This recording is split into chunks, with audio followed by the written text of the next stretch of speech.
Hello दोस्त, मैं Rajiv Ranjan Singh Rajiv classes GS research centre पर आपका वेलकम करता हूं। आइए आज समझते हैं सेल्फ डिफेंस के बारे में। बहुत ही इंपॉर्टेंट टॉपिक है।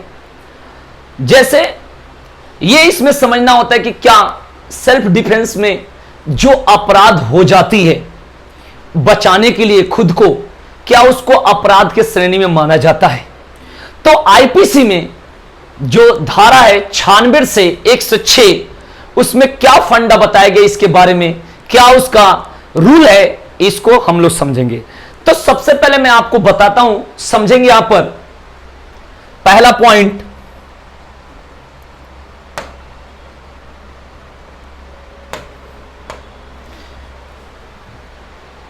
कि लूट, रात में घर में सेंध, आगजनी, चोरी आदि की स्थिति में अगर जान का खतरा हो तो हमला करने वाले को जान से मार देना मर्डर नहीं कहलाएगा। यह बात आप समझेंगे। और एक बात आपको बता दूं, यहां पर इंपॉर्टेंट यह है कि आप अगर इसमें गंभीर अपराध कर रहे हैं अपने को बचाने के लिए, ठीक है ना, अभी आगे सारी पॉइंट आपको मिलेगी, तो उसमें आपको जवाबदेह बनना पड़ता है। मतलब आपको उसको प्रूव करना पड़ता है, साबित करनी पड़ती है कोर्ट में जाकर। यह भी होता है, यह नहीं कि आपसे मर्डर हो गई तो उसको तो एकदम ऐसे आपको छोड़ दी जाएगी, ऐसा कुछ नहीं होता। ये सारी चीज हम आगे जिक्र करेंगे। लेकिन जैसे यहां पर बताए कि मर्डर नहीं कहलाएगा, ठीक है, मर्डर नहीं, इसका मतलब ऐसे नहीं होगा। आपको कोर्ट के सामने जाकर सबूत पेश करनी होती है कि हम अपने को बचाएं, उस बचाने में गलती से ऐसा हो गया। ये बात तो पहले समझेंगे, ठीक है ना। दूसरी बात है कि महिला को एहसास होता है कि उस पर हमला या उसका रेप करने वाला है तो वो आत्म सुरक्षा के लिए उस इंसान की जान तक ले सकती है। ये कहा गया है। ये मोटी मोटी चीजें ये बता रहा हूं। इसके बाद मैं आईपीसी का 96 से लेकर 106 तक की सारी पॉइंट मैं क्लियर करूंगा कि आईपीसी में 96 से लेकर 106 तक में जो सेल्फ डिफेंस की बारे में जो बताया गया उसके बारे में मैं जिक्र करूंगा। पहले एक क्लियर करते हैं। फिर तीसरी पॉइंट कहा गया है कि महिला रेप की कोशिश के दौरान किसी पुरुष को घायल कर देती है और इस वजह से उसकी मौत हो जाती है तो आत्मसुरक्षा कहा जाएगा। यह भी सेल्फ डिफेंस है। यह बात आपको समझना है। नेक्स्ट पॉइंट होती है कि किडनैप होने पर अपनी जान बचने के लिए किडनैपर को जान से मारा जा सकता है। इसे हत्या नहीं कहा जाएगा बल्कि सेल्फ डिफेंस माना जाएगा। फिर पांचवी बात आती है कि एसिड अटैक करने वाले को मारना सेल्फ डिफेंस है या है हत्या नहीं। मैं आपको एक बहुत अच्छी बात बता रहा हूं, आपको समझना है। कहने का सेंस ये कि सामने वाला अगर आपको लाठी से, डंडा से वार करता है तो पहले आपको बता देता हूं कि वहां पर आपको बंदूक की गोली से वार नहीं करनी है। मतलब जो रूल होता है कि सामने वाला जिस स्थिति में है उसी स्थिति में आप उसको रोक सकते हैं। यानी अगर वो डंडा से आप पर वार कर रहा है तो आपको सेल्फ डिफेंस के लिए आपको डंडा से ही रोकना पड़ेगा, या आपको गलती से, मतलब देखो इसमें सबसे पहले चीज होती है कि आप उसे मार देते हैं बचने के लिए। लेकिन जो कानून की भाषा में कहा जाएगा कि हमने रोका, हम अपने को बचाए, तो गलती से ऐसा हो गया। ये पहली बात आपको समझनी होती है। ये नहीं कहे कि हमने सामने वाले को मारा। ये बात तो आप अपने मारने का मतलब तो ये आपका टारगेट है, वहां पर टारगेट थोड़े होता है। ये तो अपना बचना यहां पर टारगेट है। ये बात समझेंगे।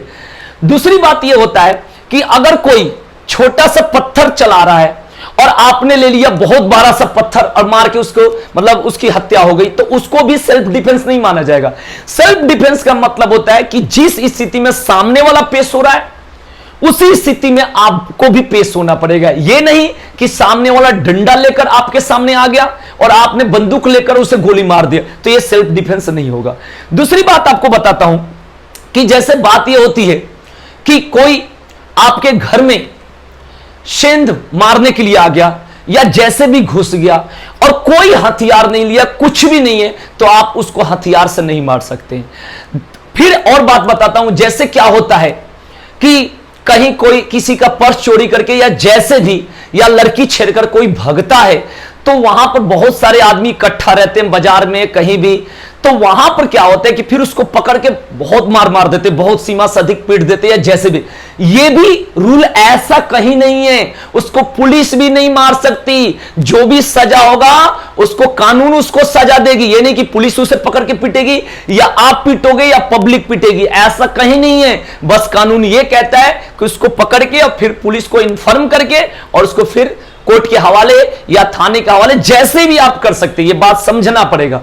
इसके बाद मैं आपको बता दूं कि जैसे आपके घर में कोई बदमाश घुस गया, दो चार या जितने घुसे हैं और बंदूक लेकर घुसे हैं, ये बात समझेंगे, और आप पर गोली चलाने लगे और आपके पास लाइसेंसी गन है, आप बचने के लिए उस पर गोली चलाएंगे, तब उसको, अब उससे वो मारा जाएगा तो उसको सेल्फ डिफेंस की श्रेणी में माना जाएगा। ये नहीं कि वो आया है खाली हाथ, आपने बंदूक उठाया उससे जान से मार दिया, तो ये चीजें सेल्फ डिफेंस नहीं होती है। मतलब इसका भी रूल रेगुलेशन है, पॉइंट है, इसका नियम है। ऐसे नहीं कि सेल्फ डिफेंस का मतलब सामने वाला आया ऐसे, आप उसको जानते हो, पहले से दुश्मनी है और आगे आपसे बात कर रहा है या डंडा लिया, आप उसको बंदूक से लेकर मार दिए, ये कोई सेल्फ डिफेंस नहीं होता है। मैं आपको बता दूं कि आईपीसी में 96 से 106 के बारे में क्या कहा गया है। इसमें जो इंपॉर्टेंट पॉइंट है मैं आपको खूब अच्छा से समझाऊंगा, ये बातों को समझेंगे। तो बात करते हैं यहां से, जैसे है कि धारा 96 क्या कहता है कि आईपीसी के धारा 96 के अनुसार कोई बात अपराध नहीं है जो प्राइवेट प्रतिरक्षा के अधिकार के प्रयोग में की जाती है। ठीक है, यह बात है कि जो प्राइवेट प्रतिरक्षा के लिए की जाती है, लेकिन उसकी पॉइंट है कि सामने वाला डंडा लिया है तो आपको भी डंडा से रोकना है। सामने वाले हथियार से आप पर फायरिंग करने लगा, ठीक है ना, अब आप बचने की कोशिश कर रहे हैं, उस समय आप पूरा बचने की कोशिश कर रहे हैं, फिर भी वो फायरिंग करे जा रहा है और आपको मारने की कोशिश कर रहा है, लेकिन आप तो बच रहे हैं। उसके बाद आप इस कदम को उठा सकते हैं। ये नहीं कि आप उससे बच गए, फायरिंग करके चला गया, फिर रास्ते में मिला, फिर आपने टारगेट देखा कि अरे ये तो वही था, फिर उसको आप मार दिए। ऐसे कहीं नहीं होता है प्राइवेट प्रतिरक्षा। तो प्राइवेट प्रतिरक्षा में इसमें कहता है भाई कि कोई बात अपराध नहीं है जो प्राइवेट प्रतिरक्षा के अधिकार में प्रयोग की जाती है, ठीक है ना। यानी सामने वाला जिस स्थिति में, उसी स्थिति में आपको रोकना होता है, बचाव करनी होती है, ठीक है ना। और इसमें यह नहीं कहते कि इसका एक इंटेंशन यह होता है आपको मारना, आपको अपने खुद को बचाने की इंटेंशन होता है, इरादा होता है, ये बात समझेंगे, ठीक है ना। तभी एक इसको एक्सेप्शन माना जाता है, अपवाद के रूप में माना जाता है, हत्या हो या कोई भी हो, इस बातों को समझेंगे। अब बात करते हैं नेक्स्ट, जैसे कहता है धारा 97 कहता है शरीर तथा संपत्ति की प्राइवेट प्रतिरक्षा का अधिकार है। यहां पर क्या होता है कि यह कहा गया धारा 97 में आईपीसी में कि अपने शरीर को, और दूसरी चीज क्या है, संपत्ति को, यानी आप कह सकते हो कि जान की भी और माल की भी इसकी क्षति नहीं होनी चाहिए। उसको आपको मतलब सुरक्षा रखना, आपको उसको बचाना, यह आपका क्या है, अधिकार है। फिर यह 98 इतना इंपॉर्टेंट नहीं है, फिर आगे आते जो पेपर में आता है।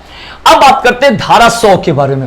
यह क्या कहता है समझिए, शरीर की प्राइवेट प्रतिरक्षा के अधिकार का विस्तार मृत्यु कारित करने पर कब होता है, कब आपको इसका अधिकार मिल सकता है, जब सामने वाला का टारगेट तो मृत्यु, यानी 300 जो मृत्यु है आईपीसी के सेक्शन 300 में बताया गया मृत्यु के लिए, ये बात ध्यान रखेंगे। फिर बात होता है गंभीर चोट, ये बात ध्यान रखेंगे 320 आईपीसी में, मतलब ये बताएगा कि मृत्यु कारित कब आपको दिया गया, ये बात ध्यान रखें। इस स्थिति में तो कब आप कर सकते, जब ये स्थिति आपके साथ उत्पन्न हो, मृत्यु की बात हो, गंभीर चोट की बात हो, बलात्संग करने के आशय से हो, यह दिया गया आईपीसी के 375 सेक्शन, यानी आईपीसी के धारा 375 में। अब प्राकृतिक यौन संबंध, ठीक है ना, कोई जबरदस्ती करता है तो, यानी यह भी है 377 आईपीसी, पेपर में काफी आता है, इसलिए मैं साथ के साथ ये क्लियर कर रहा हूं। फिर बात करें व्यापारण या अपहरण की जब बात होती है, यह 359 से लेकर 362 आईपीसी में दिया गया, यह बात समझेंगे। उसके बाद सदोष परिरोध, किसी तरीका से रुकावट आती है वहां पर, ठीक है ना, 340 आईपीसी में दिया गया। यह होता है अम्ल हमला, यह बाद में जोड़ा गया काफी लेट से। ये एसिड अटैक होता है, यह भी होता है तब दे रहे, तो यह देख लेना कि शरीर की प्राइवेट प्रतिरक्षा का अधिकार का विस्तार मृत्यु कारित करने पर कब होता है, इस स्थिति में, यह बात आप समझेंगे, ठीक है ना। बहुत इंपॉर्टेंट है, साथ के साथ यहां पर आईपीसी का धारा लिख दिए क्योंकि यह बात आपको क्लियर हो जाएगी, आपको पेपर में ऑब्जेक्टिव में भी पूछता है। अब आते हैं नेक्स्ट पॉइंट समझेंगे। यहां पर नेक्स्ट पॉइंट आपको समझना है, जैसे यहां पर दिया है धारा 103, यह बहुत इंपॉर्टेंट है। तब संपत्ति की प्राइवेट प्रतिरक्षा का अधिकार का विस्तार मृत्यु कारित होता है। भाई ये बात को समझेंगे। तो यहां पर क्या है कि जब बात होती है लूट की बात होती है, अब ये किस में दिया गया है, तो आईपीसी 390 में। उसके बाद रात्रि में गृह भेदन, यानी रात में किसी घर में जबरदस्ती घुस रहे हैं, वहां पर होता है, ये भी दिया गया है 446 आईपीसी में। उसके बाद है आग लगाकर क्षति पहुंचाना, आग लगाकर कितने तरीके से तुम्हारे घर में कोई घुस के आग लगा दे, किसी के फसल में आग लगा दे, आग लगा जब क्षति पहुंचे, किसी भी तरीके से आपको क्षति पहुंच जाए आग लगाकर, ठीक है ना। तो ये 436 आईपीसी में दिया, ये याद रखना होता है। उसके बाद जो चोरी दिया गया है, ये चोरी की जब बात होती है, गृह अनाधिकार प्रवेश, घर में जबरदस्ती कोई घुस रहा है, ठीक है ना, ये भी दिया गया 442 आईपीसी में। ये बातों को आप समझ लेंगे। उसके बाद जो इंपॉर्टेंट है वो 106 है, घातक हमले के विरुद्ध प्राइवेट प्रतिरक्षा का अधिकार, जबकि निर्दोष व्यक्ति को अपहानि होने की जोखिम, मतलब निर्दोष व्यक्ति कोई दिक्कत नहीं है। तो कहने का मेरा सेंस यहां पर यह है, आप समझेंगे कि यहां पर आपको समझना यह होता है कि ठीक है सेल्फ डिफेंस आपको दिया गया है, लेकिन सेल्फ डिफेंस को किस तरीका से आपको समझना है, किस तरीका से इसको यूज करना है, यह बात आपको पूरी तरीका से समझनी पड़ेगी। जैसे लोग कोई यह सोच लेगा कि हाँ जी हम मर्डर कर देंगे, ऐसे नहीं होता है। अगर आपको पुलिस भी उठाकर ले गई या कोर्ट में आप पेश हुए, तो आपको प्रूव मतलब साबित करनी होती है कि हां हमारे साथ ऐसा हुआ, तो हमने क्या करा, बचाव करा। ये बात समझेंगे। तो आज के लिए इतना ही रखते हैं, और मैं उम्मीद करता हूं कि आपको खूब अच्छा से वीडियो समझ में आई होगी, और नेक्स्ट वीडियो में मिलेंगे तो फिर नेक्स्ट टॉपिक को पढ़ेंगे। तब तक के लिए धन्यवाद।